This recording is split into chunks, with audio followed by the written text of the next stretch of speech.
first time giving an evaluation, so please bear with me. What she has to focus on tonight is the speaker is to present a talk that is organized in a manner that leads the audience to a clearly defined goal. The speech includes a beginning, a body, and a conclusion, major facts and ideas, and appropriate support material, with smooth transitions between the facts and ideas. In addition to your verbal evaluation, please complete, basically Michelle is going to be giving her second speech tonight, and we look forward to it. Please welcome Michele.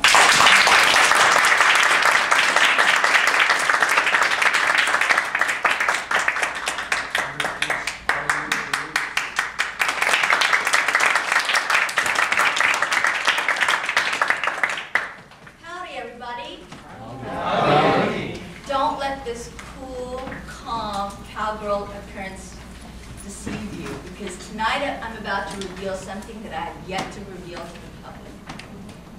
For the past 50 years, give or take a few glorious decades, I've become an expert at deluding myself. So tonight I'm going to talk to you about my delusion and why I want to change. So take a ride with me, and I want to share with you a typical moment in the life of Michele. I like to do things, and I like to do things, a lot of things at the same time. So usually I get up, I go to work, and I drive to work when I'm feeling kind of lazy. And do we have any drivers here? You know, driving in Seoul is a little precarious. It's a little hectic, so you have to be a vigilant driver. So I get in my car, and I brace myself to merge into the traffic of motorcycles, mopeds, other vehicles, as well as pedestrians that don't seem to understand what the little white stripes on the crosswalks are. Get in my car, and my music is blasting, or I'm listening to the news, and then I usually feel like I'm not being productive. So then I reach for my iPhone so I can check my email, and then as I'm driving, I use my thumb and do, and then my phone will ring. And then I'll drop the iPhone, pick up the phone, and then of course when the phone call is done, I got my sandwich, my breakfast. My breakfast BLT that I really love to eat while I'm driving because I don't want to waste too much time. I'm amazed that I have yet to have an accident.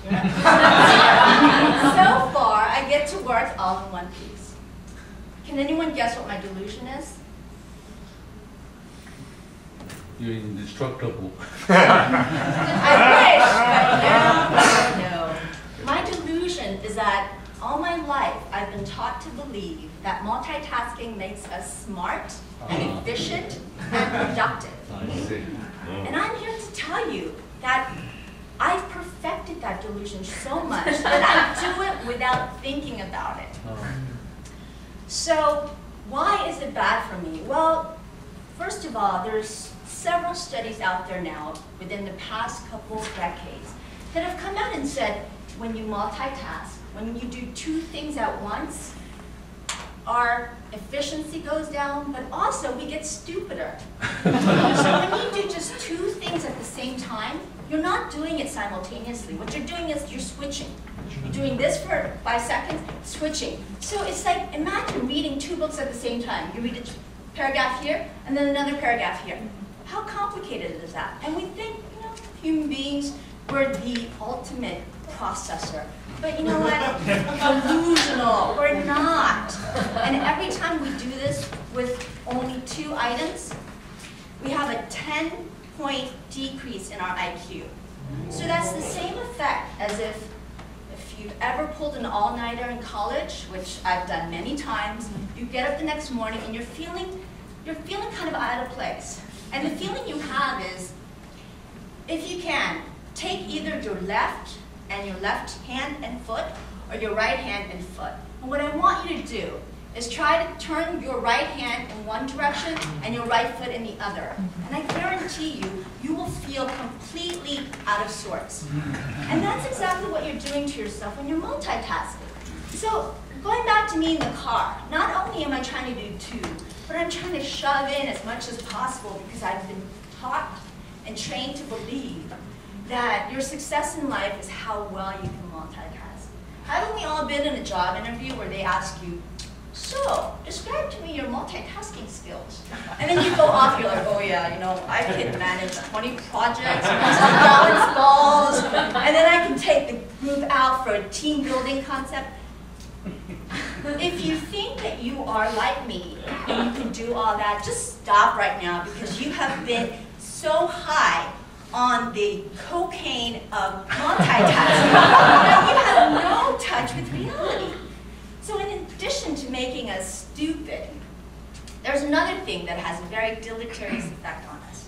So the other night, I thought, okay, I need some stress relief in my life. And I love taking baths. So every night I take a bath. I love just slipping into that warm, clean water and then, you know, chilling out. When I was younger, I used to take a bath. And the only thing in the bathtub was me, the water, and a candle. So this time, I run the bath water, but I also go into the kitchen because I'm hungry, and I start boiling some eggs because I just worked out I needed some protein. And then I've also got my MacBook up, and then somebody pings me on Skype. So I'm Skyping with my friend in Europe, and then, you know, the water's running, and then, you know, the eggs are boiling, and then I get a chat from Gmail. So I'm thinking, look at me, I can do all these things at once. Well, after a while, I totally forgot about the bath water. And luckily here in Korea, you know, you've got that drain overflow. Thank God I realized it. But in the past, I'd forgotten about boiling the egg. Because what I do is I take my laptop with me into the shower, into the bathtub. I'll go in and I'm still chatting, but they don't know that I'm taking a bath when I'm chatting with them. And it made me stop and go, Michelle, you wanted to relax, and now you're stressed out because the water overflowed, and then you almost burnt the pan with boiling eggs. I mean, how stupid can you be? And I realized, you know what, they're right, the research is right. I am becoming more stupider. And the other thing is, I stress myself out. That's the second element. When you multitask, your stress hormones go up. So what everybody knows, if you've been stressed, you're not thinking properly, and you're not producing, and you're not efficient. So that moment, I stopped and I was like, Dudette, what are you doing? You're running around looking for these, you know, stress relief remedies, but really, you have to be more aware of what you're doing and focus on one thing at a time. So I shared this with my husband. I said, do I multitask? He goes, oh yeah, all the time. Why didn't you tell me? He goes, because that's who you are. And I said, yeah, but it's not good for me. He goes, so? But that's what you're programmed to do. So now I've asked for help. So when I'm talking to him, I make sure that I'm not also Skyping someone or trying to eat something. And, you know, it's going to be a long journey, but the fact is I know now, and I want to change. So I ask all of you to help me to change. And I ask all of the deluders out there, if you believe that multitasking is making you smarter, it's not. And I'm here to tell you, it's not. And if you think that multitasking is a stress reliever, it's not. So if you're doing any of that, stop it now and live your life in a better way. Thank you.